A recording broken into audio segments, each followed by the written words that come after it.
Bonsoir à toutes et à tous et bienvenue à cette 16e édition de la balado SFTV. Mon nom est Olivier Turcotte à ma compagnie. J'ai, comme à l'habitude, Eric Drapeau et Luc Carbonneau à mes côtés. Bonsoir, messieurs. Bonsoir. Et bonsoir Olivier. Oui, donc on n'est pas très chargé ce soir. Quand même quelques petits sujets à traiter. Mais tout de même, le premier, c'est un très gros messieurs. Raphaël Lessard qui remporte une course, sa première en NASCAR dans la série Gander Trucks. Wow! Hey, pas très chargé comme soirée. Je m'excuse, mon chat, t'es pas allé à l'école, toi, puis ça paraît. Mais effectivement, l'essor qui. C'est une blague, messieurs. On commence en force! On commence en force. Attendez un peu, j'ai pas encore imité Gasly puis Kvyat encore. Mais blague à part, effectivement, c'est vraiment. Comme Patrick disait, comme Patrick Carpentier mentionnait, première victoire dans toute l'histoire de division NASCAR confondue qu'un Québécois remporte une épreuve dans les 3 divisions américaines. Il y en a qui vont dire ouais, ben c'est un super ovale. Attention, puis Eric va pouvoir le mentionner encore plus que moi. L'essor connaissait était sur une très bonne séquence depuis les 6 dernières semaines. Il a connu des performances dans le top 10 qui étaient amplement méritées. Et là, de cette façon-là, de venir soutirer littéralement par quelques millièmes, et je dirais même des poils de cheveux, une victoire à Talladega, c'est tout simplement bien fait, mais c'est surtout, c'est amplement mérité pour les années de travail que le jeune Beauceron a mis derrière le volant. Oui, définitivement, Luc, je crois que c'est mérité et surtout que Raphaël Lessard demeure quand même dans le jargon un jeune pilote. Donc, d'aller chercher une victoire à ce jeune âge, une victoire qui va redonner confiance à toute son équipe, qui va ramener, on va dire, les pendules à l'heure face à peut-être certains détracteurs qui ont dit bon, regarde, Raphaël était dans une excellente camionnette, une excellente voiture avec une excellente équipe. Et au début de la saison, on se demandait, bon, où sont les résultats? Ben là, on en a un excellent résultat. Il y a des top 10 qui s'en viennent. Et surtout, c'est une victoire dans les séries éliminatoires. On est venu coiffer certains pilotes qui auraient bien aimé aller chercher cette victoire-là pour se qualifier pour les rondes suivantes. Eh bien non, c'est un Raphaël Lessard qui n'est pas dans la chase, qui va remporter l'épreuve. Et ça, ben, ça ne fait que promettre pour la saison suivante, puisque si on s'y attend de voir plusieurs pilotes gradués de série, ben, pour Raphaël, une saison supplémentaire en camionnette pourrait lui rapporter bien des dividendes et surtout le placer dans l'échiquier des futurs pilotes pour une série Xfinity ou même pour une série Cup. Donc, chapeau. Chapeau à toute la formation de Kyle Busch Motorsports. Je pense que tous les partenaires de Raphaël qui l'ont amené jusque-là, autant les commanditaires sur la voiture que tous ceux qui ont participé avec lui, en sont très fiers. Et je pense que c'est une belle fierté pour le Québec de voir que, on peut le dire ainsi, on est sur la carte. Je pense que tu vas être d'accord avec moi aussi, Eric. Puis c'est toi qui m'en parlais l'année passée. Ça prend une année d'adaptation complète, si on veut, pour rouler sur des tracés qu'on n'a jamais roulé de sa sainte vie, à part sur un simulateur comme iRacing. Tu me mentionnais, ça prend un an, puis on en parlait les trois ensemble avant la balado, avant l'existence de la balado, que ça va prendre au moins une bonne année à l'essor pour vraiment bien s'acclimater, oui, avec les camionnettes, mais aussi avec les tracés. Puis justement, c'est drôle parce qu'on est en train de rentrer on est en train de sortir de cette première année-là pour vraiment rentrer dans la deuxième saison sur laquelle l'essor, si on veut, commence à rouler pour une deuxième fois sur la majorité des tracés. Donc, de ce point de vue-là, c'est tout simplement mérité, oui, puis c'est surtout normal. Et ça fait partie aussi du processus d'apprentissage que l'essor va devoir penser, va devoir, par lequel il va devoir passer. Mais tu sais, on s'entend, messieurs, là, qu'arriver en coupe NASCAR à l'âge de 20, 21 ans, là, c'est rare qu'on va voir ça, sincèrement. On va peut-être le voir plus vers 23, 24 ans. Tu sais, on n'est pas en monoplace où est-ce que, pour une raison que j'ignore, on fait rentrer beaucoup les pilotes avant, ou du moins maintenant, à l'âge de 18 ans ou 18, 19 ans. Donc, à ce point de vue-là, c'est tout à fait normal que moi, personnellement, je donne encore 2 autres bonnes années à l'essor avant de passer. Mettons 2 bonnes saisons en camionnette pour qu'il passe en Xfinity, pour qu'il arrive vraiment en Xfinity dans le début de la vingtaine, à 21, 22 ans. Ça, je pense que ça va être quelque chose qui est probablement crédible par son agent Patrick Desrosiers, pas Patrick Desrosiers, Desrosiers. Je pense que ça fait vraiment partie du plan de match et surtout avec les commanditaires Canac qui l'avaient littéralement mur à mur sur la camionnette. Ça va faire extrêmement du bien aussi aux gens qui encouragent Raphaël Lessard depuis presque 5 ans maintenant, de voir leur compagnie, leur marque, là, avoir été affichée de la sorte sur les télévisions américaines. Oui, et je le mentionnais, Luc, et c'est un bon point que tu amènes, puisque cette année également, ce fut extrêmement difficile, autant pour les gens de la série Xfinity que pour la série Camionnette, les Gander Outdoors, puisque les séances de pratique, on oublie ça, on se lançait directement en course. On devait s'adapter à des tracés pour un Raphaël qu'on n'avait jamais coursé dessus. Certes, il y a quelques visites qu'on avait pu faire là, à l'époque du côté du Super Late Model. Je pense à une piste comme Bristol, je pense à d'autres petits tracés. Mais des super speedway, il fallait s'y adapter et rapidement et vivre avec. On s'entend, là, ça a l'air facile du super speedway, ça a l'air pied au plancher, tourner à gauche. Lorsque vous êtes dans la voiture avec les forgés à 200 000 à l'heure, je peux vous dire que physiquement, il y a une adaptation à faire. C'est un entraînement physique qui c'est extrêmement rigoureux de rouler pendant. Évidemment, les camionnettes ne roulent pas sur les distances là, que le COP vont tourner, mais il y a quand même une adaptation physique. Et je pense que de ce côté-là, Raphaël est en train de nous démontrer là, qu'il fait partie du futur de ce sport et qu'il sort un peu du lot. Cette victoire-là va faire énormément de bien, mais surtout dans les circonstances où est-ce qu'il n'y a pas eu autant de pratique, autant de temps dans la voiture qu'on pourrait l'avoir pu avoir dans une saison qu'on pourrait dire traditionnelle, outre les circonstances actuelles. Et en effet, Eric, il y a plusieurs points que vous avez mentionnés, que je veux mentionner également. Que je veux faire un peu de millage dessus si on veut, messieurs. Pour commencer, du côté de l'essor, justement, pendant cette course-là, saviez-vous à quelle position il était après le deuxième segment? Je pense qu'il était 16e. J'ai 9 ou 16 dans la tête. Mais je comprends 12e, pas, il je était sais pas. 12e en fait. Donc Deuxième, t'étais entre les entre deux. les deux. C'est ça. Une bonne fourchette était quand même entre les deux. Donc ouais, on est quand même passé de la 12e à la première position. Donc la chance peut avoir joué un rôle. Mais en même temps, on a beau dire que c'est des loteries, des super speedway, mais tu crées ta propre chance au final. Donc c'est quelqu'un qui va toujours dire ah ben ça fait 5 victoires super speedway, est-ce que je suis chanceux 5 fois? Non, à un moment donné, le talent embarque là. Donc la première victoire pour les de l'essor, ce sera pas sa dernière non plus. Et d'ailleurs, j'aimais ce que vous avez mentionné par rapport à Raphaël, parce que une autre chose qui m'a un peu surpris, et en même temps c'est un peu logique, qu'il a mentionné dans l'entrevue d'après-course, il n'a pas vu sa famille en personne depuis mars. Non, Donc, oui. lui, il est payé dans le sud des États-Unis à faire les courses les fins de semaine, plusieurs courses par semaine parfois.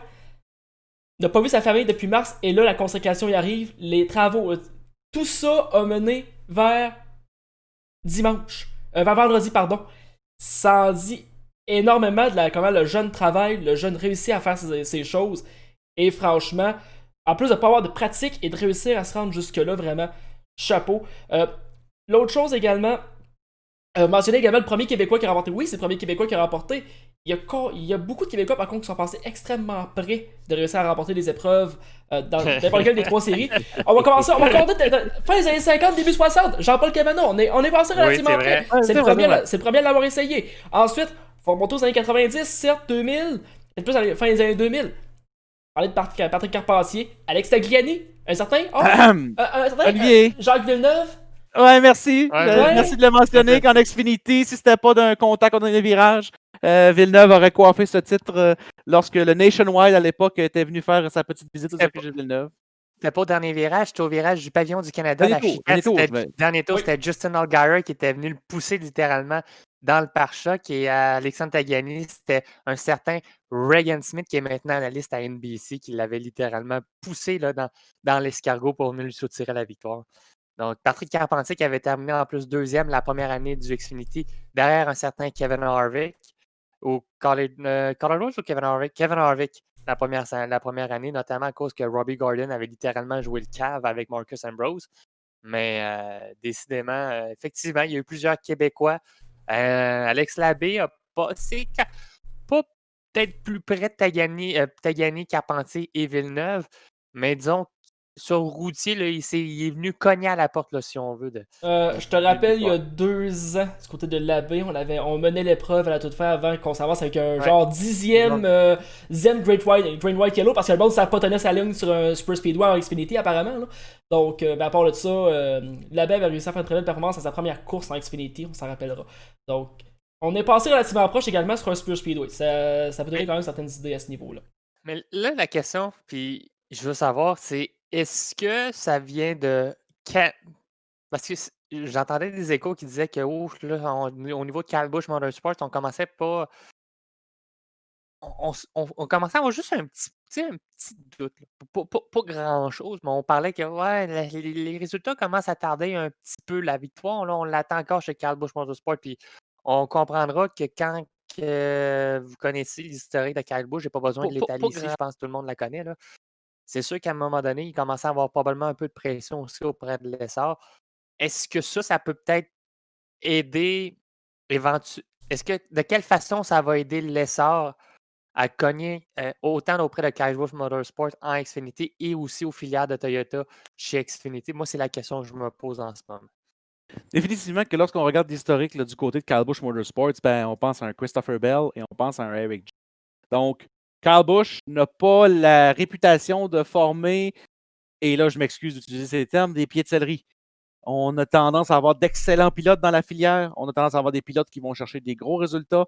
Donc, cette victoire-là du côté de Raphaël, comme je l'ai mentionné tout à l'heure, fait du bien. Ça ramène du momentum. Et ça ne veut pas dire que c'est gagné d'avance. Il va falloir poursuivre sur cette lancée-là, aller chercher des résultats sur différents types de tracés. Et, comme je le mentionnais, si on va chercher une saison supplémentaire du côté de Raphaël en camionnette l'année prochaine, essayer de se battre pour un titre et de vivre cette pression-là, puisque cette victoire-là du côté de Raphaël, oui, elle est très désirée, elle fait du bien, mais elle vient dans une situation où est-ce que Raphaël n'avait rien à perdre. Elle vient dans une situation où est-ce que Raphaël ne se battait pas pour un championnat. D'aller gagner cette expérience-là, qu'il a vécue dans la série Cars en Super Late Model. Raphaël a remporté le championnat en 2016, si je ne me trompe. Corrigez-moi si je suis dans l'erreur dans les années comme je suis toujours. Mais cette pression-là, pour un jeune pilote, elle fait la différence entre arriver, évidemment, d'acquérir l'expérience de rentrer dans une nouvelle équipe, ça ne fait pas de tort non plus, mais l'expérience de vivre la pression en piste, je pense qu'elle pourrait faire grandement du bien à la carrière de ce jeune pilote. Et définitivement, ben, l'avenir est devant lui. Et sans dire que la pression est encore sur ses épaules, je pense qu'on vient de s'en enlever quelques briques, quelques paires de briques du côté de Raphaël Lessard, mais quand même, il y a quand même du travail à faire. Le contrat en NASCAR Cup n'est pas signé avec une seule victoire avec le bleu. Par contre, c'est un beau pas à l'avant. Bon. La balado, ça sert aussi à analyser, mais je veux qu'on jase et on extrapole un peu.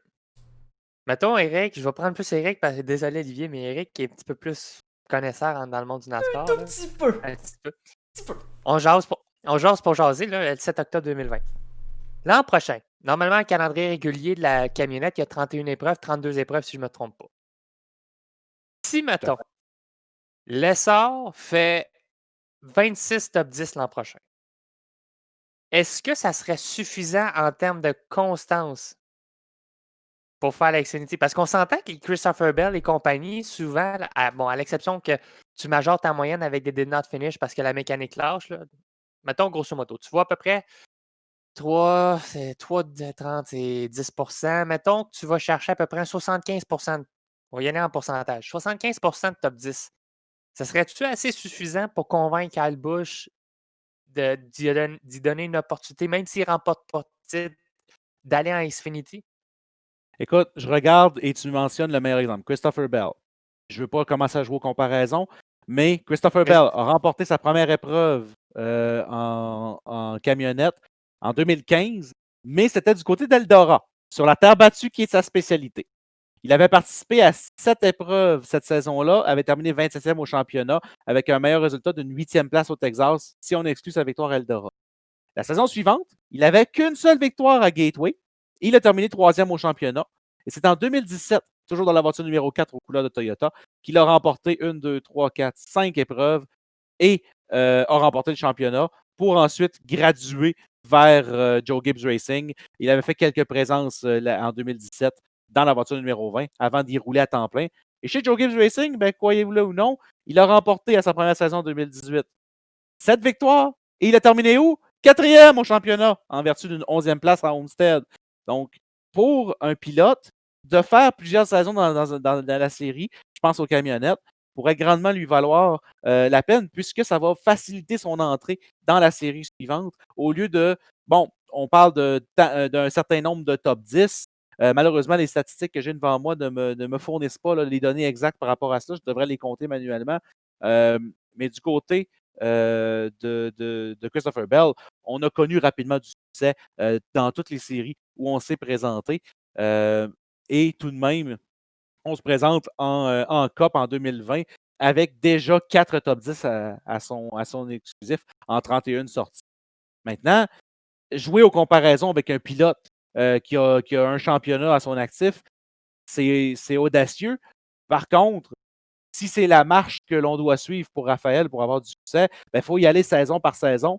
Et selon moi, de ne pas sauter les étapes, de ne pas brûler les étapes, d'y aller une saison à la fois et d'évaluer si il est le temps pour passer à l'étape suivante qui serait l'Xfinity. Certes, je pense que du côté de l'équipe de Kyle Busch, on a plusieurs backends, on a plusieurs voitures qui peuvent accueillir Raphaël, mais je préférerais le voir prendre son temps et se développer pour devenir un solide atout pour cette équipe-là que de brûler les étapes et malheureusement de subir le sort que nombreux pilotes ont subi, de devoir errer là, dans les séries de développement pendant de nombreuses saisons, quitte à ne jamais voir la couleur d'une voiture de COP.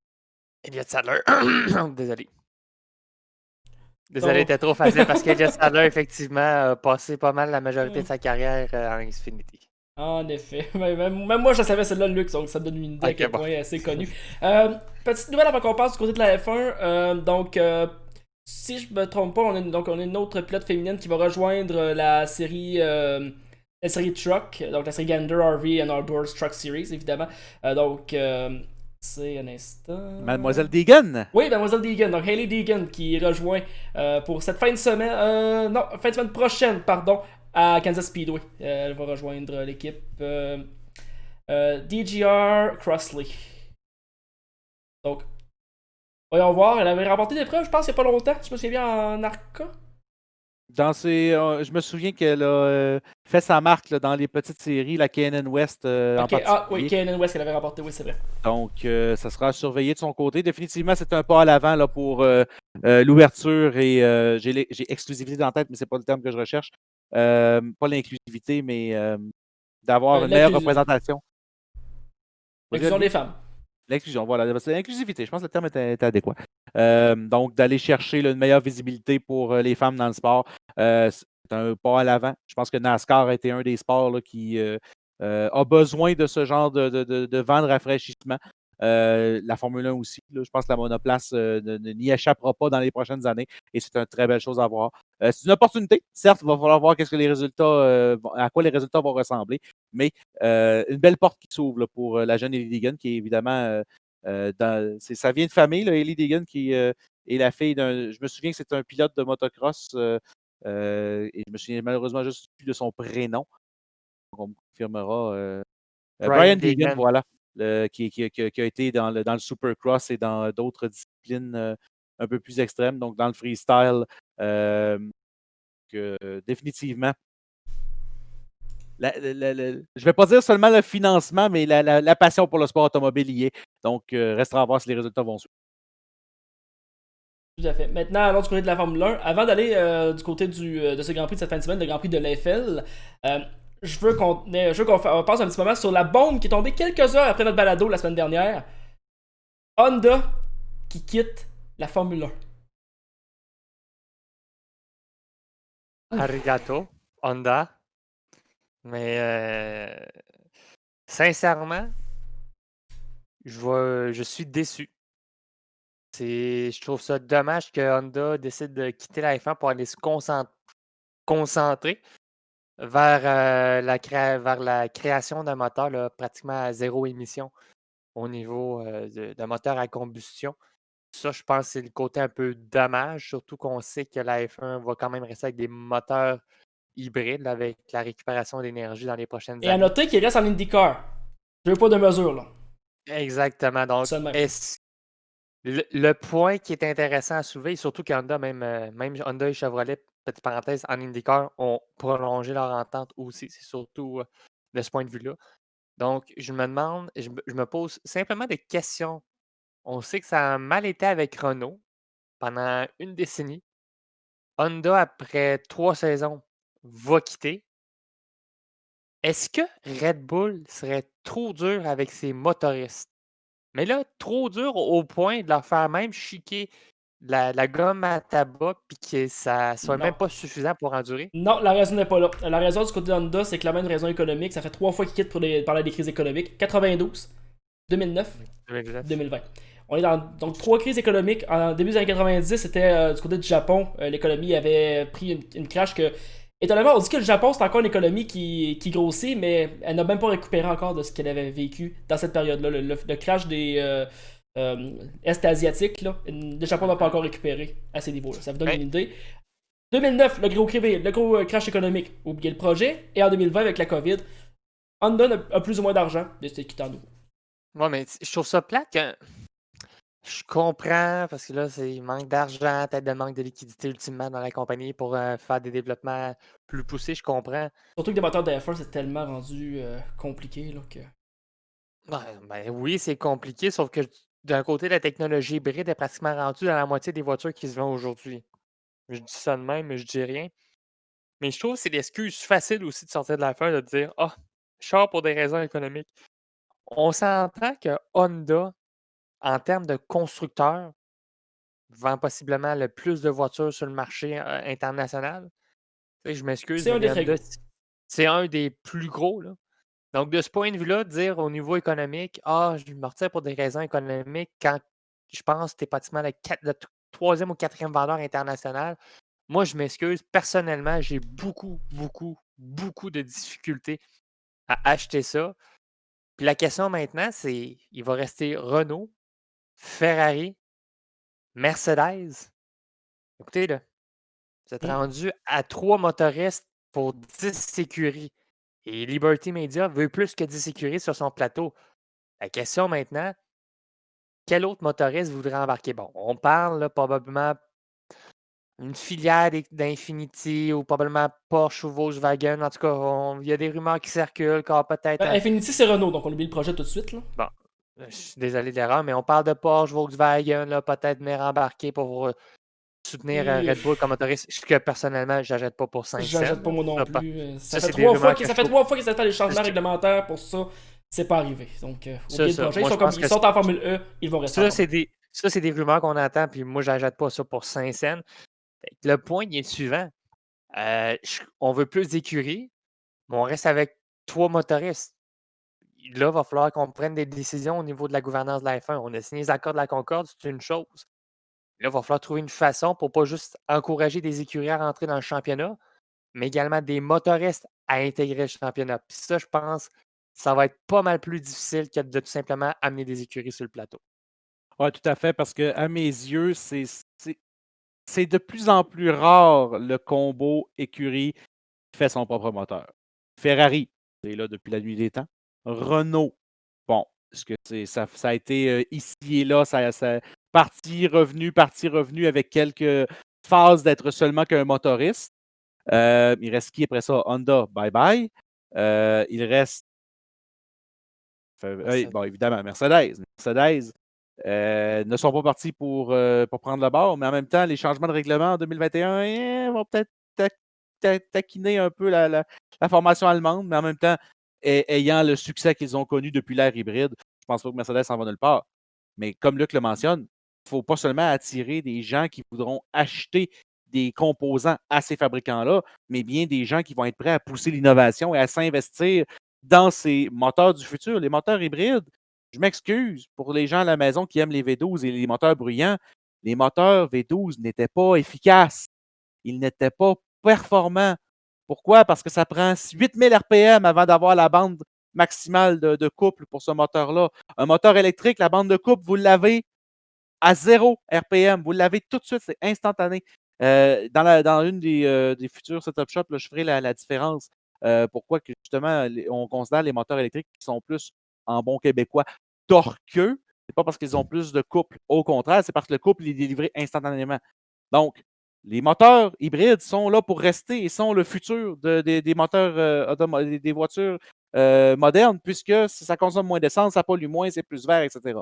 Donc, attirer des motoristes, je suis d'accord avec Luc, est un objectif de la FIA dans les prochaines années et ça doit rester la priorité, pas seulement d'attirer les équipes. Je comprends que BMW est beaucoup attiré par le DTM, par le championnat d'endurance. Je pose la question, est-ce que BMW pourrait être tenté d'effectuer un retour? Moi, je fais juste poser la question. Ils sont C'est partout. sûr que présentement. Et là, je pense à BMW, mais on peut nommer le groupe Volkswagen, on peut nommer bien d'autres Parce que clients là, qui pourraient être potentiels. Volkswagen puis Porsche, j'embarque pas parce que Porsche est retiré du championnat d'endurance, puis on va probablement réintégrer avec la Formule Hypercar. Donc, ça, je pense que tout ce groupe-là va se concentrer en endurance. Surtout que je pense, c'est-tu Volkswagen qui a annoncé dans les derniers mois qu'il voulait juste construire des voitures électriques? Je suis pas sûr de celle-là, mais il me semble que Bonne question, en je effet. m'excuse sincèrement, il me semble je sais que Volvo, c'est l'objectif pour 2030 en Norvège, mais je me semble qu'il y a un constructeur allemand qui s'était lui aussi engagé récemment Mais il y en a un, à aller vers. je me souviens plus c'était Je me qui. souviens plus c'est lequel. Donc, j'achète pas du tout le groupe Porsche Volkswagen. Alors, c'est pour ça que tu regardes, il n'y aura jamais un constructeur américain qui va vouloir rester là-dedans. Ils vont vouloir tout rester en NASCAR, puis Ford, puis Chrysler, on les voit même pas en IndyCar. Fait que tant qu'à moi, là, puis Chrysler s'est même dégagé de la NASCAR avec la crise de 2008-9. Fait qu'il n'y a aucun constructeur motoriste américain qui va vouloir sauter dans le bateau. Fait que faites le tour. Il reste pas grand monde, là. Il reste vraiment pas grand monde pour motoriser une voiture. Fait qu'à ce chapitre-là, les options sont très limitées. Puis c'est pour ça que moi, le seul que je verrais crédible, c'est BMW. C'est les seuls qui auraient peut-être une chance, en effet. Si on regarde au niveau, justement, parce que tu parlais du groupe Volkswagen, bien c'est sûr, le groupe Volkswagen, ça veut dire également Audi, ça veut dire également Lamborghini. Je les vois pas non plus de ce côté-là. Peut-être du côté de la Lamborghini, mais on s'entend dessus que Lamborghini et Audi partagent 90% des composantes des véhicules. C'est pas un bon signe nécessairement. Là. Je veux dire, la Lamborghini Trofeo puis la Audi V8 Trofeo, là, les trophées, là, et les single car makes, là, les single car, les single make cup, je veux dire, là, c'est le même char. Même moteur. Petite affaire de composantes, la carrosserie est un peu différente, sinon c'est la même affaire. Oubliez le projet. Donc, rendu là, est-ce que vraiment ils vont vouloir adapter leur V10 vers un V6 turbo qui n'est pas nécessairement la force de ces compagnies-là? En plus, Ford, on ne verra jamais là. Pourquoi? Parce que justement, d'un, c'est américain, de deux, Ford, faire un turbo. Ça a tout pris à Cosworth pour en faire un. Ils ont été compétitifs 3 ans en IndyCar. Merci, bonsoir. Demandez-leur pas de faire de quoi d'intéressant, là. Oubliez le projet. Donc, Non, et faut pas oublier, Olivier, que c'est pas juste des V6 turbo. C'est toute la technologie hybride. C'est toute la technologie de récupération d'énergie cinétique, d'énergie thermique, qui est extrêmement complexe à concevoir.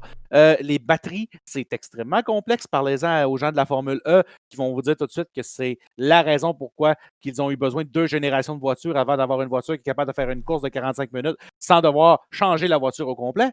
Donc, il faut voir ça comme une avancée technologique et c'est de voir qui est prêt à s'investir technologiquement pour le futur.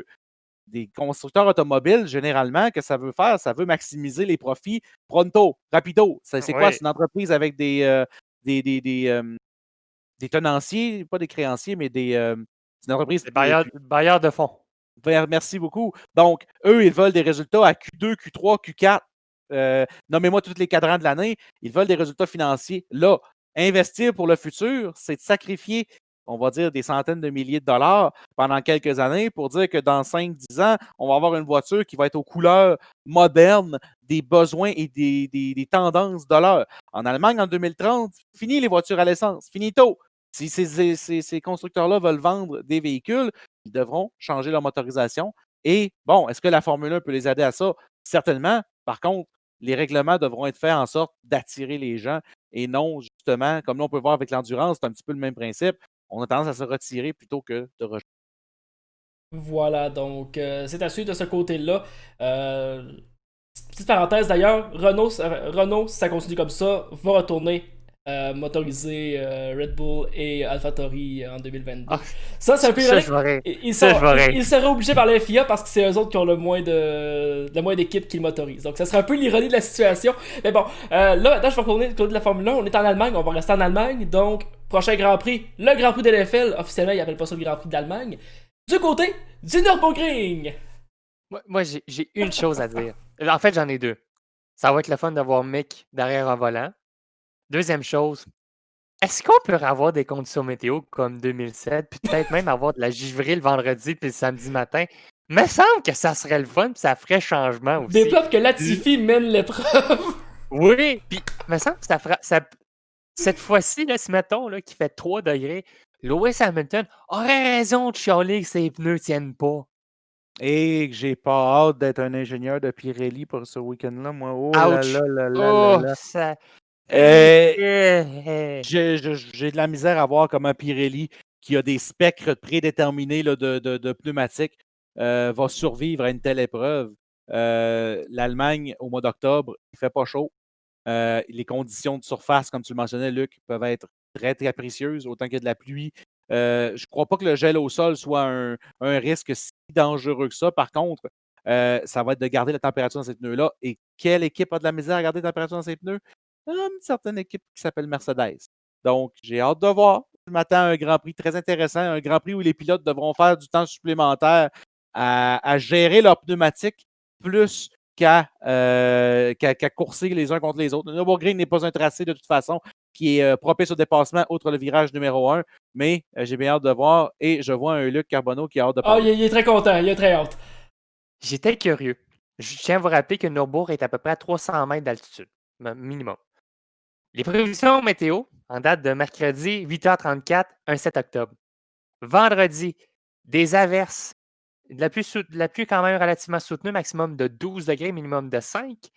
Samedi, des averses, maximum de 8, minimum de 1. Oh, Et dimanche, maximum de 8, minimum de 3, avec de la pluie. En oh fait, il annonce de la mon pluie pour les prochains Dieu! jours en Nürburgring. Alors, mesdames et messieurs, si vous écoutez à la maison et vous êtes un propriétaire d'une station de radio, on a un excellent météorologue ici là, pour vous qui pourrait être pour vous servir pour le retour à la maison. Luc Carbonneau qui définitivement nous amène de très belles nouvelles. Et je dis très belles nouvelles, c'est qu'évidemment, pour les pilotes, c'est pas des belles nouvelles. Pour nous à la maison, Tout un Grand Prix qui nous attend. Donc, Mais ça m'a fait penser un si petit on peu au peut- premier Grand Prix à Montréal en 1978. exactement, si la température maximum avait été de 4 degrés Celsius au cours de l'épreuve, mais soit dit en pas non, le 5 mois de juin degrés. pour rien. Hein? 5 degrés. Oui, effectivement, Eric, bon point. C'est pour ça qu'on a enlevé le mois de septembre. Mais ça aurait été drôle de voir Montréal aussi à ce temps-ci de l'année à 8 degrés aussi. Ça aurait été bien le fun. Mais si on peut revoir le résultat de 2012, c'est-à-dire Vettel, Raikkonen et Magnussen, oh là là, qu'on rirait comme un coup. Grosjean. C'est Grosjean, oui. Grosjean, désolé. Grosjean, je pense qu'on aurait du fun en patins. Mais je dis ça de même. Oh mon Dieu. Ouais, mais faudrait que les trois voitures soient compétitives par contre. Ouais, mais Malheureusement. attendez, Ou qu'il y ait une autre situation avec Marcus Venkelock aussi. Ça se pourrait. je veux juste aller pas dire de niaiserie puis voir l'altitude en tant que telle. Puis, excuse-moi, le Nürburgring est à 600 mètres d'altitude.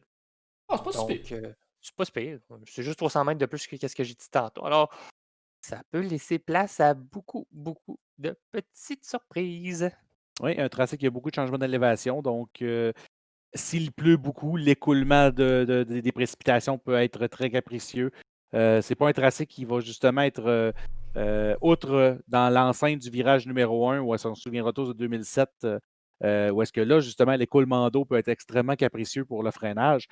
C'est pas un tracé où est-ce que les flaques d'eau vont être très menaçantes, c'est plutôt les pentes, les gradients du tracé en montée et en descente qui vont être extrêmement difficiles à manœuvrer pour les pilotes s'il y a des précipitations. Donc, mais juste ça promet. On a un beau rendez-vous cette fin de semaine et ça va ouvrir la porte vers d'autres tracés qu'on va certes revoir en Formule 1 et d'autres qu'on va voir pour la première fois.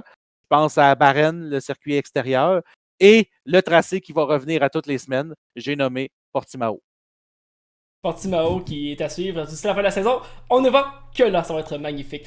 Donc, messieurs, on va arrêter cette discussion-là sur la vraie course. Ça fait quand même déjà plus d'une demi-heure là, qu'on est en direct. Et, Eric, je pense que la deuxième partie de ton setup shop de la semaine dernière, ou la suite plutôt, que tu nous prépares présentement.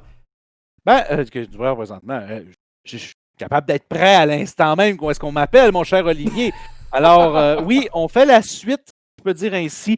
La semaine dernière, on avait commencé à parler d'usure des pneus et pour ce faire, on avait parlé de géométrie de suspension, donc ressort amortisseur. On va poursuivre dans la vanne de la géométrie de suspension pour comprendre qu'est-ce qui va générer de l'usure sur les pneumatiques et comment on peut la contrôler pour obtenir non seulement le comportement de la voiture qu'on veut, mais également une usure programmée où est-ce qu'on sait qu'on va avoir une voiture faite sur le long relais ou une voiture plus performante sur le court relais. si on veut maximiser les performances de la voiture sur quelques tours seulement, et donc on se fout littéralement de l'usure des pneumatiques. Donc, allons voir quels seront les thèmes d'aujourd'hui. Donc, on parle de géométrie de suspension qui inclut l'ajustement des différents paramètres qui vont nous permettre d'incliner la roue de façon différente. Le pneu, lui, va pouvoir agir au sol en fonction de ce qu'on appelle la surface de contact ou en anglais la contact patch. Cette surface-là, c'est le bitume qui compresse le caoutchouc du pneu. Ben, c'est ce qui permet à la voiture de transmettre de la puissance au sol, autant de la puissance moteur pour faire avancer le véhicule que la puissance du système de volant, donc le système de direction pour faire tourner le véhicule et donc générer les forces suffisantes pour pointer le véhicule dans le virage et s'assurer qu'on ne va pas seulement qu'en ligne droite comme un dragster. Les différents paramètres de suspension, on les a vus la semaine dernière. On a commencé avec la rigidité de la suspension, donc les ressorts. Certes, on n'a pas vu les barres anti-roulement, ce qui sera le prochain sujet, mais on a également vu l'amortissement, donc les amortisseurs, le damping, donc autant les dampers à basse ou haute vitesse, et l'amortissement en compression comme en rebond ou en rebound dans les suspensions. On va aujourd'hui couvrir un peu la course ou le suspension travel qu'on appelle, c'est-à-dire la quantité de mouvement qu'on va permettre à notre suspension, et parler des différents angles qu'on peut inclure à notre roue, c'est-à-dire le carrossage, la chasse et le pincement. Pour ceux qui n'ont aucune idée de quoi que je parle de camber, de caster et de toe. Soudainement, tous les gens de simulation font « Ah! C'est les termes que je connais! » Évidemment. Avoir les termes dans les deux langues est toujours très pratique lorsqu'on parle de ce genre de sujet. La course de suspension, c'est très simple. La course de suspension, c'est la quantité ou la distance que votre ressort et amortisseur vont pouvoir se déplacer en fonction de la rigidité et des forces externes qui seront engendrées sur la voiture. Évidemment, si je pense au stock car, un tracé où est-ce qu'il y a beaucoup plus d'inclinaison va générer une force beaucoup plus grande sur le pneu extérieur droit, alors qu'un tracé plat, on va avoir beaucoup moins besoin de ce genre de déplacement. Même chose pour les surfaces très bosselées. Il y aura des besoins d'avoir beaucoup plus de variations dans la suspension qu'un tracé très lisse, un tracé tout juste resurfacé, où est-ce que là, on va pouvoir maximiser la plateforme aérodynamique puisqu'on n'aura pas à se soucier d'absorber des chocs ou des bosses. C'est la raison pourquoi Jeff Gordon était très performant au début des années 2000 en NASCAR. Il a découvert qu'on peut comprimer les ressorts au maximum, ce qu'on appelle faire du coil bind, où est-ce que les arceaux du ressort sont littéralement comprimés les unes sur les autres, où est-ce que la rigidité du ressort devient infinie et la suspension ne bouge presque plus. Par contre, M. Gordon a dû perdre quelques dents lorsqu'il a frappé des bosses, puisque la suspension n'absorbe plus les bosses et ça rend également la voiture très instable lorsqu'elle frappe une bosse ou une variation très soudaine du gradient du tracé. Donc, le but de contrôler la course de suspension, c'est de limiter le mouvement du haut vers le bas du châssis. Ça, c'est ce qu'on appelle le heave. Et le heave va nuire aux performances aérodynamiques de la voiture. Autant en stock car qu'on va permettre trop d'air d'enfiler sous la voiture, on va déceler la carrosserie du sol. Qu'en monoplace, bien évidemment, on veut maintenir les ailes à une hauteur idéale pour maximiser la portance inverse, donc le downforce, donc l'appui au sol que les ailes vont générer.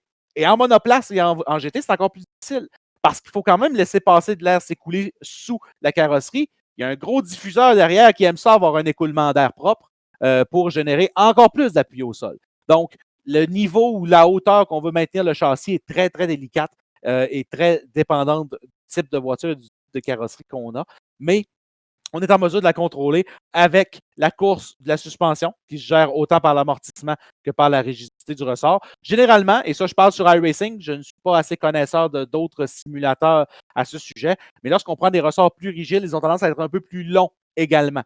Donc, ça joue sur la course possible. Évidemment, la course, elle est limitée par le spring offset, donc le spring perch, l'endroit où est-ce qu'on va placer et déjà pré-comprimer le ressort pour gérer justement la quantité de mouvement qu'on veut y obtenir. Ça empêche le châssis de frapper au sol. Principalement en stock car, le museau de la voiture, on ne veut pas qu'il touche au sol parce que ça ralentit la voiture, ça soulève la suspension avant, ça fait sous-virer tout le baquet. C'est pas ce qu'on souhaite. Donc, on veut s'assurer que ça n'arrive pas, mais on veut avoir la voiture la plus proche au sol possible. Même chose pour la monoplace. Vous vous souviendrez, messieurs, de la première course du iRacing Challenge cette saison, où est-ce que la petite F3 avait tendance à frotter au sol au bout de la ligne droite. Évidemment, qui dit frotter au sol dit qu'on perd un petit peu de vitesse de pointe due au frottement. Mais vous vous souviendrez que les Formule 1 ont tendance à faire des étincelles, ont tendance à frotter au sol parce qu'ils sont au maximum là, de ce qu'on peut aller chercher de performance aérodynamique. Évidemment, si je donne plus de jeu à ma suspension, elle peut bouger plus. Ça me permet d'absorber des chocs, donc je peux passer plus souvent sur des vibreurs sans déplacer ma carrosserie. C'est-à-dire que c'est ma roue qui va absorber l'impact et non le châssis qui va décider de lever, comme si vous verrez des stock cars passer au shoot à Sears Point ou à Sonoma, où est-ce que la voiture levait littéralement là, à 45 degrés les deux roues intérieures qui levaient du sol. Évidemment, ça assure également que l'angle entre l'avant et l'arrière de la voiture soit respecté. Ce qu'on appelle le rake en anglais ou l'angle de ranclement, c'est la différence entre la hauteur à l'arrière et la hauteur à l'avant, qui est très importante en monoplace, puisque ça permet d'assurer qu'on a l'appui aérodynamique maximal qu'on peut obtenir de la géométrie actuelle des pièces aérodynamiques. Donc, ces angles-là varient de voiture en voiture, mais on veut maintenir la suspension à une certaine hauteur à l'arrière, autant pour maintenir le rake que pour aider le diffuseur. Puisqu'une voiture stable aérodynamiquement, c'est une voiture qui va se comporter de façon naturelle, qui n'aura pas tendance à être, on va dire en anglais, jerky ou avoir des comportements très soudains. On ne verra pas ce genre de comportement dans une voiture qui est aérodynamiquement très bien balancée. Premier angle sur le pneumatique, c'est l'angle de carrossage. Donc, soyons sur la vue de face, sur la vue avant. Où est-ce qu'on va pointer les roues dans une direction ou dans l'autre par rapport à l'axe vertical, c'est-à-dire qu'on va avoir un carrossage négatif lorsque le haut de la roue va pointer vers l'intérieur du châssis et à l'inverse, un carrossage positif lorsqu'elle va pointer vers l'extérieur. Le carrossage est très important en stock car puisque c'est une des façons, outre la variation de pression des pneus intérieurs et des pneus extérieurs, qu'on a de faire tourner la voiture dans une seule direction. Le carrossage va favoriser le virage dans une seule direction de la voiture si on met, par exemple, du carrossage positif sur toutes les roues. La voiture va avoir tendance à naturellement vouloir tourner vers la gauche. Lorsqu'on a une voiture qui est très survireuse en NASCAR, c'est souvent qu'on a trop de rotation. On a une voiture au centre du virage qui a déjà trop de rotation naturellement et qui veut tout simplement swap ends, comme on dit, donc changer de direction et se retrouver à reculons, ce qui n'est pas idéal. Généralement, les gens de stock car vont vous dire que si vous frappez le mur avec la partie arrière du véhicule, vous avez une voiture survireuse. Si vous la frappez avec le nez, vous avez une voiture survireuse. En routier, c'est un peu plus complexe, puisqu'en routier, on va se servir du carrossage pour induire une stabilité dans les virages appuyés. Dans les virages appuyés, la suspension va absorber le roulement du châssis d'un côté et donc ce carrossage-là va permettre de maximiser la surface de contact au sol lorsqu'on est en virage appuyé. Et c'est lorsqu'on est à ce point de corde là, où est-ce qu'on a le maximum d'effort qu'on veut le maximum d'adhérence du pneu. On veut le maximum de performance. Donc, ça me permet de contrôler ces comportements-là. Plus j'ai d'angles de cambrage ou de carrossage, plus j'ai un comportement en virage appuyé qui est intéressant. Par contre, il y a un contrefait très important, c'est qu'on va user et surchauffer la partie intérieure ou extérieure du pneu de façon très prématurée. On entendait souvent parler dans les compétitions de haut niveau de stock car virtuel de max camber, donc des configurations à cambrure maximale. Pourquoi qu'on se permet cela du côté de ces équipes? C'est que le simulateur iRacing ne simule pas la fonte d'un arceau de métal à l'intérieur du pneumatique, qui est le bead, qui fait en sorte que si on surchauffe cet arceau-là, il va fondre et si un métal fond, généralement, ça veut dire qu'il perd son intégrité et que le pneu va crever. Des pneus qui ont trop de carrossage auront tendance à être portés à la crevaison. Donc, malheureusement, le simulateur iRacing ne pousse pas cette limite-là et ça fait de nombreuses années que des gens remarquent ces comportements et ça fait en sorte qu'on a des voitures un peu plus aptes à rouler avec des angles de carrossage plus élevés. Donc, un autre aspect du carrossage qui est très intéressant, c'est que plus je mets d'angle naturellement dans mon pneu, moins je vais avoir une surface de contact importante. Je vais avoir une surface de contact plus mince, qui fait que je vais avoir moins de résistance au sol, plus de vitesse maximale. Par contre, c'est un compromis et c'est très, très léger comme ajustement. Lorsqu'on est en qualification, souvent, on va sacrifier un peu, on va mettre un peu plus d'arbre de cambrage pour avoir la meilleure vitesse de pointe possible, mais ça sacrifie également la stabilité en ligne droite. L'angle de chasse ou le caster est très utilisé en motocyclette. On voit souvent là, les bons vieux bikers avec un angle de chasse très prononcé. C'est que ça permet d'avoir un auto-alignement des roues avant. Vous avez tous déjà travaillé ou vous avez tous déjà été à l'épicerie. avec un panier où est-ce que les roues vont immédiatement se redresser vers l'avant lorsqu'on va pousser le panier. C'est l'effet de l'angle de chasse. L'angle de chasse permet de restabiliser les roues à l'avant, ce qui permet évidemment, lorsque je suis en sortie de virage, d'assurer que mon véhicule va pointer vers l'avant. Ça me donne une meilleure stabilité en ligne droite, mais aussi, ça permet d'avoir un comportement de voiture où est-ce qu'on sent que la conduite est plus légère, elle est plus réactive, versus une conduite plus lourde, mais qui aura tendance à être beaucoup plus stable et beaucoup plus confortable, même si le pilote doit mettre un peu plus d'effort, un peu plus d'input dans le volant pour avoir le comportement désiré. Donc, encore une fois, c'est un ajustement qui va surchauffer le pneu si on en met trop, mais ça permet d'alléger la conduite du véhicule en assurant un auto-alignement des roues avant. C'est seulement les roues directrices qui auront de l'angle de la chasse. Les roues arrière n'ont pas besoin de ce genre de comportement. Dernier petit ajustement qu'on va parler pour aujourd'hui, c'est le pincement ou l'ouverture, ce qu'on appelle communément le toe-in ou le toe-out. Généralement, là, on voit la géométrie de suspension vue de haut. Donc, c'est différent de l'angle de cambrage où est-ce qu'on la voyait vue de face, où est-ce que l'on voyait l'avant des roues inclinées vers l'intérieur. Cette fois-ci, l'angle de pincement, c'est littéralement qu'on va prétourner les roues vers l'intérieur ou l'extérieur de la voiture. L'avantage que ça a, c'est qu'encore une fois, ça assure un auto-alignement. Les roues, lorsqu'elles sont pincées vers l'intérieur, ont tendance à garder le véhicule en ligne droite, alors que lorsqu'elles sont pincées vers l'extérieur, elles laisseront plus de marge de manœuvre. Par contre, si j'ai ma roue qui est déjà pincée vers l'intérieur comme ça ici, que je tourne à gauche, j'ai une réaction beaucoup plus rapide de mon pneu avant-gauche pour venir générer de la traction. Donc, ça affecte le comportement du véhicule. Ça a un lien avec l'angle d'Ackerman, qui est le fait que la roue intérieure va tourner sur un rayon beaucoup plus petit que la roue sur le rayon de virage qui est beaucoup plus large en raison de la largeur du véhicule. Ce n'est pas le cas d'une motocyclette, mais on a quand même un aspect intéressant sur la réaction du véhicule à l'avant. À l'arrière, les roues qui vont propulser la voiture, les véhicules à traction avant sont un peu plus complexes de ce côté, mais la propulsion fait en sorte que si j'ai un pincement à l'arrière, je vais avoir une meilleure stabilité de distribution de puissance. Je vais avoir un véhicule qui va avoir moins tendance à patiner des roues arrière lorsque je veux livrer la puissance. Et ça, c'est autant en ligne droite qu'en sortie de virage. Si j'ai une voiture qui est power oversteer, qui a tendance à survirer lorsque j'appuie sur la pédale, peut-être que cet ajustement-là peut m'aider à stabiliser le train arrière lors de la sortie du virage. Évidemment, on peut parler aussi de suspension, puisqu'il y a peut-être trop de poids qui vient vers l'arrière ou trop peu de poids qui vient vers l'arrière, qui fait que le train arrière a tendance à patiner également. Des véhicules avec une très grosse motorisation et un poids très léger vont être très sensibles à ce comportement. Donc, au final, le pincement et l'ouverture permettent d'ajuster délicatement. C'est un ajustement fin de la stabilité de la voiture en ligne droite et en transition, donc en entrée ou en sortie de virage, dépendamment si on travaille sur l'avant ou l'arrière de la voiture.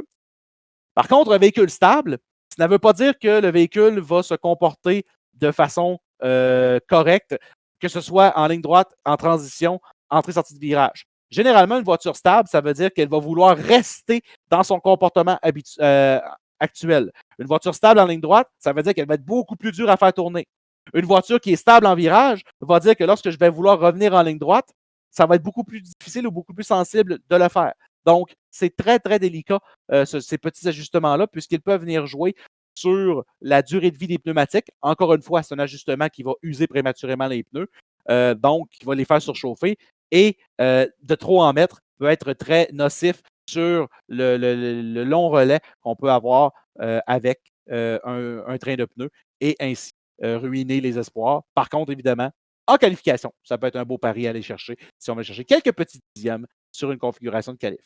La semaine prochaine ou dans le prochain épisode du Setup Shop, on va couvrir le roulement du châssis. Donc, on a vu le heave qui est le haut et le bas.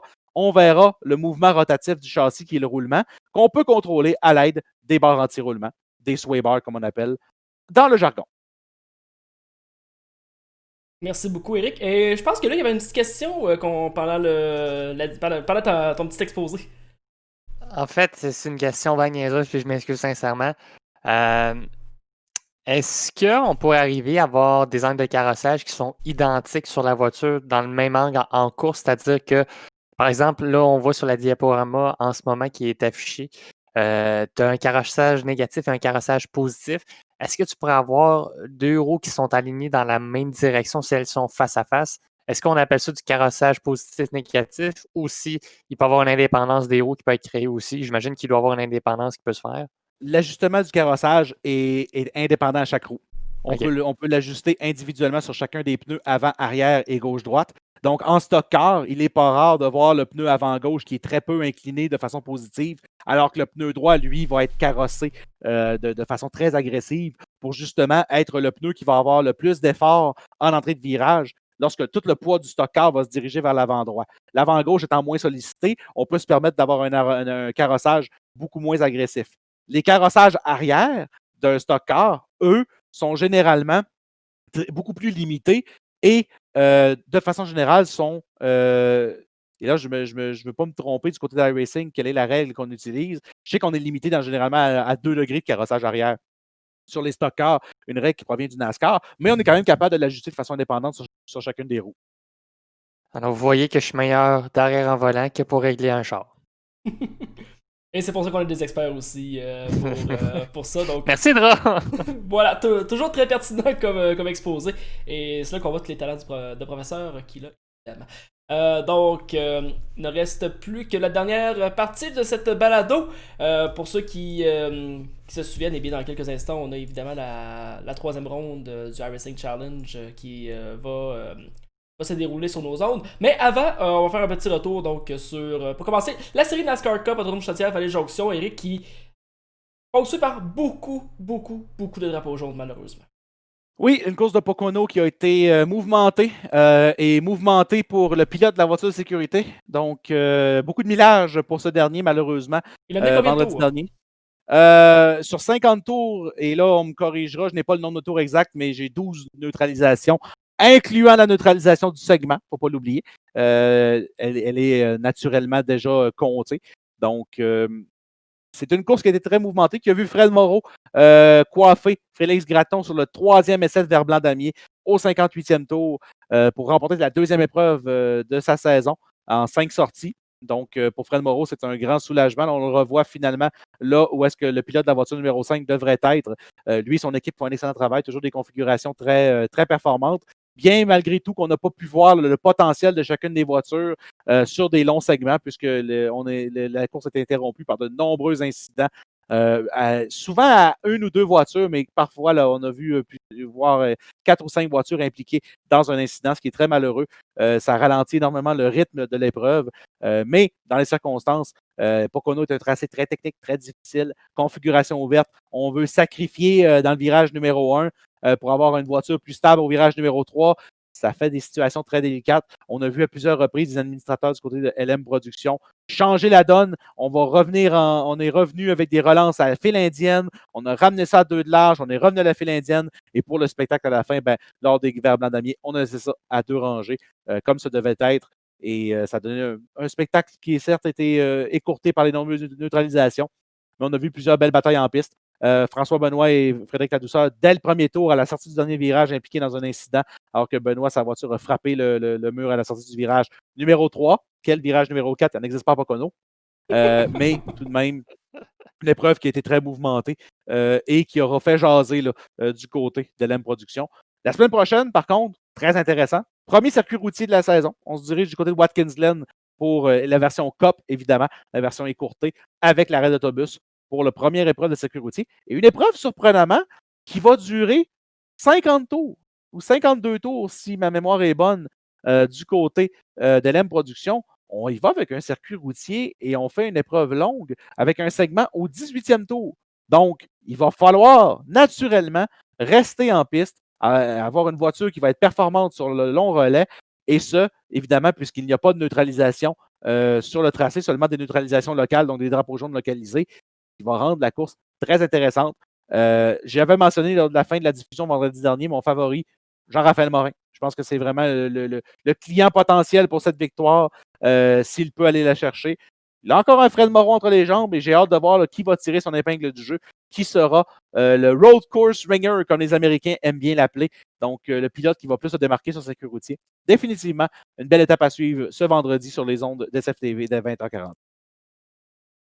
Oui, donc Morin, je vais t'avouer, moi aussi, si j'ai choisi un dans le groupe qui est là, c'est pas mal Morin que je choisirais personnellement, moi aussi. Donc, Beau résumé, Eric. Et oui, on retrouve, évidemment, on vous invite le vendredi à 20h, 20h45 sur les ondes de SFTV pour cette sixième ronde de la saison de la série NASCAR Cup Autonome Chaudière Vallée-Jonction.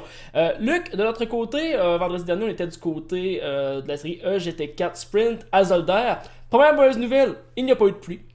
Donc, on dit mauvaise nouvelle, mais dans les faits, c'est une bonne nouvelle pour les pilotes parce que justement, ça a simplifié beaucoup la tâche. Pour nous, ça a donné moins d'action, mais je dis ça. Mais au début de l'épreuve, ça s'était bien passé au premier virage. C'est au deuxième virage, par contre, que les troubles ont commencé pour les pilotes.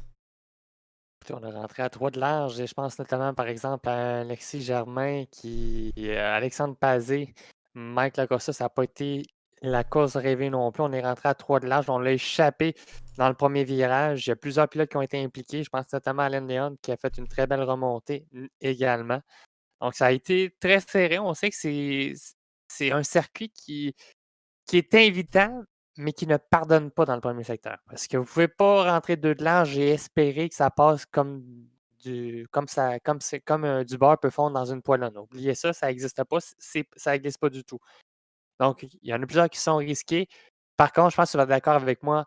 Aussitôt qu'on n'a pas dépassé les quelques premiers tours, on a eu de l'action mur à mur. Puis je pense totalement avec Gabriel Lafrenière et Guillaume Boyer dans la classe pro qui ne se sont pas lâchés.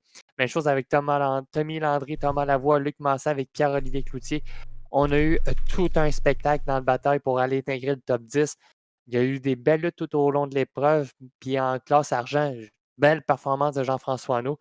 Et Mathieu Bellavance qui a réalisé tout un exploit encore une fois cette fin de semaine et qui a terminé à l'intérieur du top 20, lui qui évolue dans la classe amateur. Je pense que tu vas être d'accord avec moi pour dire qu'on a loué un beau spectacle, même s'il y a eu certains incidents là, qui ont été quand même relativement osés là, en passant 2 de large là, dans la première chicane à Zolder. Il y en a plusieurs qui ont réalisé, ça ne passe pas. Non, en effet, Luc. Par contre, oui, tu parlais de Jean-François Hinault, une belle huitième position. Donc, en plus de ramasser la victoire, les 25 points de la classe argent, on va aussi chercher 4 points au niveau du classement général. Donc, ce n'est pas à négliger. Et Mathieu Bellavance, quand je parlais de l'incident au deuxième virage, il a été impliqué dans cet incident-là. Et finalement, on a réussi à remonter en 16e position avec une course très tranquille. On l'a pratiquement pas vu de la course. Pourquoi? Parce qu'il faisait sa petite chose. Il n'a pas fait beaucoup de dépassements. Il a simplement profité des erreurs des autres. C'est tout ce qu'il a eu à faire. Et il a réussi à revenir au 16e rang. Même chose pour un Julien Hébert, entre autres. Donc, El Presidente qui a fait un excellent travail. Il va encore chercher le deuxième podium consécutif en classe argent. Derrière Jean-Louis Deschênes qui, encore une fois, course très solide de son côté également en classe argent. Donc, vraiment un beau travail. Et que dire également de Ludovic Daou? 10 kg de plus, va chercher la deuxième position. Donc, encore une fois, un 25 kg de plus lors de, pas de la prochaine ronde, qui est une course d'endurance de 2 heures. Donc, on a su vendredi dernier qu'il n'y aura pas de pénalité en poids de mis lors de ces courses. Et je suis tout à fait d'accord. Je dis, ça aurait été. Il aurait fallu jouer stratégique du côté de certains pilotes. Je pense entre autres à Jonathan Boivin, c'est lui qui nous le mentionnait. Je veux dire, avoir su, j'aurais pas gagné la course là, si jamais ça avait été ça. Puis, je suis tout à fait d'accord là, également. Rendu là, sacrifier 8 points, finir deuxième. Même aller chercher 12 points, sacrifier la moitié des points pour aller chercher 50 points la course d'après. Le calcul était bon, là, donc de son côté, ça aurait été intéressant. Mais Sylvain Ferreux va chercher une 5e position malgré ses 50 kg contre Isaiah Byers. Oh, ça, c'est la surprise. Ça, c'est la surprise de la soirée. Extrêmement bien fait. Donc, on a eu des très belles performances et j'ai hâte de voir ce que ça va donner justement là, dans 2 semaines à Barcelone. Un de tes circuits préférés, Luc? Oui, effectivement. Un circuit que j'affectionne énormément. Mais on parle de 10 kilos de Ludovic Daou. Enlève le 10 kilos à Ludovic, là. Il touche pas à Boivin. Je suis désolé, là. Jamais qu'il reste accroché à Boivin tout au long de l'épreuve. Je pense qu'on va être d'accord là-dessus. Je suis tout à fait d'accord. Par contre, je pense qu'il a fini deuxième quand même en avant. En avant de Guillaume Mador, ça c'est vrai, mais il faut se rappeler que la semaine dernière, Boivin avait 50 kilos de plus et Mador avait resté derrière Boivin. Donc, à ce chapitre-là, on sent qu'il y a certaines petites choses à aller chercher. Mais mon point reste, Jonathan Boivin terminé par près de 30 secondes. Y a-tu vraiment quelque chose qu'on peut dire là-dessus? Ça a juste aucun... Je dis que ça n'a aucun bon sens, mais c'est amplement mérité aussi. Domination totale. C'est tout ce qu'on peut dire. Continue sur ce qu'il avait commencé l'année dernière, donc la saison dernière, pardon. Donc voilà, très bon travail encore une fois là, du côté. Quand même un des meilleurs pilotes dans cette Corsa Competition sur la planète. A quand même remporté un gros prix. Là. J'espère qu'il va pouvoir y aller. On a su qu'en Italie, là, c'était un peu problématique au niveau des cas de COVID. Donc ça risque d'être plus compliqué, mais je pense que c'est parti remise. Si c'est pas en janvier qu'il va essayer la Lamborghini, c'est parti remise de son côté, vraiment. Un très beau prix gagné là, de son côté lors de l'événement de ce printemps. Là-dessus, messieurs, je pense qu'on va compléter le tout. T'as un petit peu oublié de préciser que nous, ce vendredi, on va être sur la plateforme Gran Turismo. Oui, merci beaucoup. On est en alternance, c'est important de le rappeler, avec la plateforme Assetto Corsa et Gran Turismo dans la division Taxi du Nord. Taxi régional du Nord, excusez-moi. Donc, la troisième course qui aura lieu sur une piste virtuelle là, qui a été créée par le jeu Gran Turismo, Dragon Trail Literal. Ce sera 2 épreuves de 30 minutes. Chaque épreuve aura 18 tours. Il est important de rappeler qu'à partir de la 5e épreuve, là, on va tomber sur des tracés beaucoup plus traditionnels, en fait, des tracés réels. Et voilà. Donc, oui, c'est un rendez-vous ce vendredi dès 19h55. Donc, les courses de série sont beaucoup plus tôt comparées à celles sur Assetto Corsa, donc Assetto Corsa compétitionné, donc le GT4. Donc, à mentionner. Même chose, prochain rendez-vous, justement, on l'a mentionné il y a quelques instants, et bien du côté de la série NASCAR Cup Autonome Chaudière Vallée Jonction, et bien c'est à partir de 20h45 ce vendredi également. Donc, vous avez le choix encore une fois entre le routier et l'ovale comme à tous les vendredis. Et dans quelques instants, nous, eh bien, on s'en va du côté du iRacing Challenge, la 3e ronde de la saison, qui est en direct de Suzuka, je m'excuse, qui vous sera présenté donc sur nos autres. Si vous avez apprécié, évidemment, n'oubliez pas de vous abonner, de mettre un pouce bleu sur la page, peu importe. Également d'aller sur YouTube où la vidéo sera mise également et toutes nos rediffusions sont présentes. Messieurs, merci beaucoup d'avoir été là ce soir. Et merci beaucoup à vous également à la maison. On se retrouve la semaine prochaine pour une autre édition de cette balado SFTV. Bonne semaine à tous. Ciao.